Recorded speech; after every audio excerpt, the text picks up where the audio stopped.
une nouvelle année démarre. Et dans la tradition, on se souhaite des vœux. Du cercle familial au lieu de travail en passant par l'administration publique, on se fixe de nouveaux capitales. On s'invite à de bonnes et nouvelles résolutions pour atteindre les objectifs à l'heure du bilan à la fin de l'année. Naturellement, c'est bien aux sommes de l'État que l'impulsion est souvent donnée partout ailleurs. Est-ce vraiment le cas au Togo? Du tout pas. Ce pays constitue une curiosité dans la sous-région ouest africaine. Un tout petit territoire de 56 600 km² avec 8 millions d'habitants au sous-sol immensément riche mais qui ne profite qu'à une minorité pieuse, une caste insatiable et indifférente aux misères imposées à la grande majorité.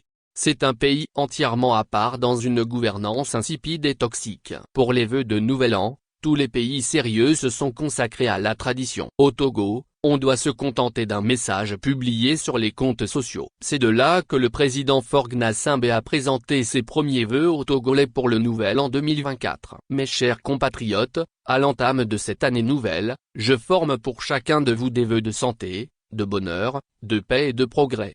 Poursuivons avec détermination la noble œuvre de la construction du Togo moderne, paisible, prospère et solidaire auquel nous aspirons. Bonne et heureuse année 2024 à toutes et à tous, lit-on. Et dans ce petit message, que peut-on constater? De l'autosatisfaction. Faure Gnassingbé parle de la construction du Togo moderne, paisible, prospère et solidaire auquel nous aspirons. Qui peut croire à un Togo moderne? Des attributs d'un pays moderne, le Togo n'en a que cure. L'état de droit et la démocratie qui balisent la voie à tous les projets de développement pour le bien-être de la population sont un luxe au Togo. Que d'innocents concitoyens en prison pour leur opinion pendant qu'on fait le tour du monde pour se proposer médiateur des putschistes. Que de criminels économiques qui courent les rues sous le parapluie de l'impunité. Que de musellements de l'espace public censé libérer les génies créateurs. En 4 mandats de 5 ans, quel bilan revendique le successeur d'Eyadema à la tête du Togo? Une absence notoire d'ambition et de vision claire dans tous les domaines. Pendant que les pays voisins sont véritablement en compétition,